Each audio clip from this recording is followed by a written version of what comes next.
بسم الله الرحمن الرحيم الذين يتبعون الرسول النبي الأمي الذي يجدونه مكتوبا عندهم في التوراة والإنجيل يأمرهم بالمعروف وينهاهم عن المنكر ويحل لهم الطيبات ويحرم عليهم الخبائث ويضع عنهم إصرهم والأغلال التي كانت عليهم فالذين آمنوا به وعزروه ونصروه واتبعوا النور الذي أنزل معه أولئك هم المفلحون. Dearest sisters and brothers, esteemed viewers and listeners, Assalamu alaikum wa rahmatullahi wa barakatuh. We are once more still privileged to be able to come together for this lofty cause of our own selves, through listening and reflecting and contemplating with the hope, as we say, that we can strike gold. Because indeed, if we strike the wealth that is in the Qur'an, all the other good things that we pursue will pale away in terms of value and usefulness. Last week was a continuation of my efforts to speak to myself. And I try to always speak loudly and clearly that you who are willing to listen can listen. And I hope that my speech will enhance me and your listening will benefit you. So it will be a win-win situation for all of us. And I mentioned very, very briefly that the beloved Prophet Mohammed, he brought the deen of Allah amidst a time, an age, a society where people had different adyan. They had different deens. Every, perhaps, community had its own deen. But Allah gave the Prophet an assurance when He told him, هو الذي أرسل رسوله بالهدى ودين الحق ليظهره على الدين كله ولو كره المشركون. He assured the Prophet,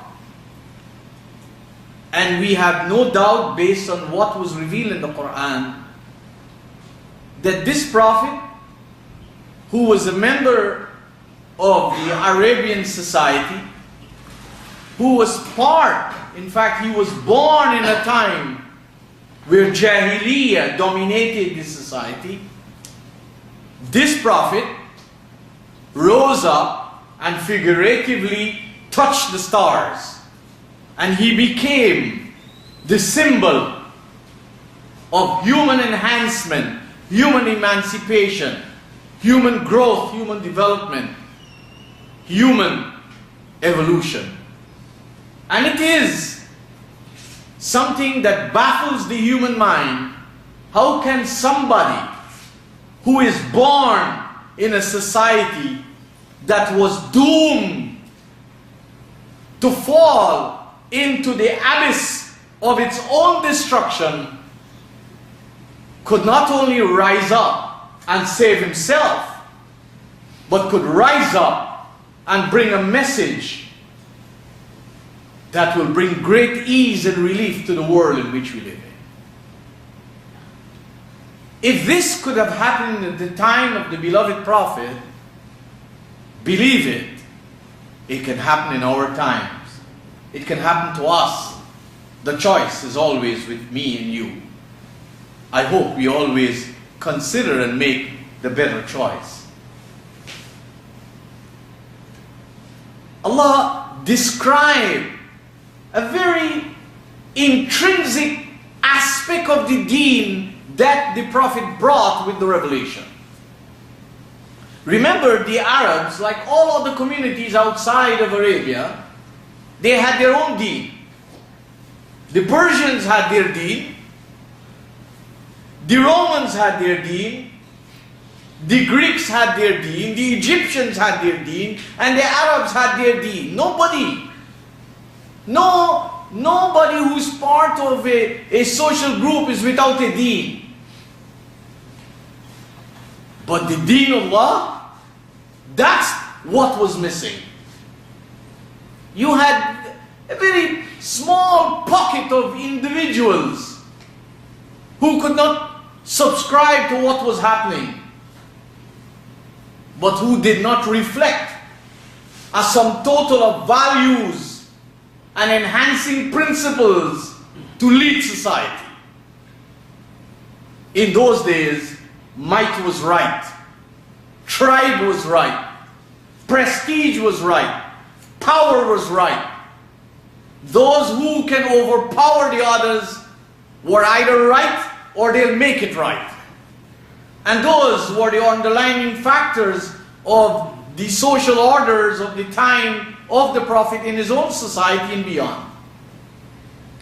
But the underlying characteristic of divine guidance is described in the Qur'an as a deenul qayyim. And literally, qayyim means to make somebody stand up. Qayyim means to make somebody stand up. And you can see people of religion, their life is all about standing up physically and bowing physically and prostrating physically without realizing that these are dynamos.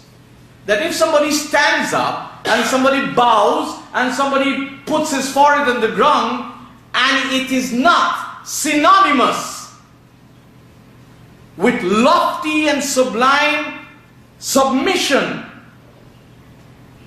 to the laws that underlie nature and the guidance that the prophets brought, then such physical actions may be far from producing the results. So Allah described the social order of the Prophet. He called it ad-deenul qayyim, that social order that is inherently capable of causing you and me to stand up, not physically, mentally, morally, socially, politically, economically, in a sublime, in an embellished, in an enhanced, and in an emancipated manner. Something that was beyond the dream of the ordinary people, and which the leaders of the society never wanted the people to have a chance to achieve.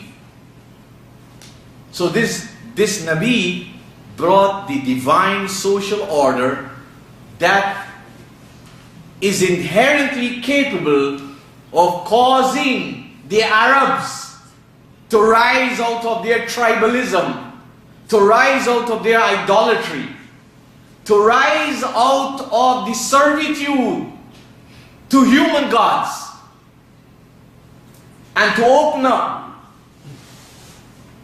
the gates of freedom for themselves, that no human being is worthy of being a god, and no human being is worthy of being a slave to any other human being. And it is part of the life expectation that everybody should be running this race to reach and touch the stars.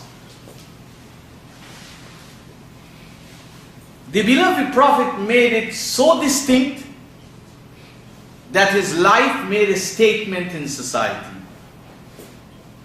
That he drew the line in the sands of his society that, look, I'm a different human being. Do you think that he was different from all the Arabs when you look at him?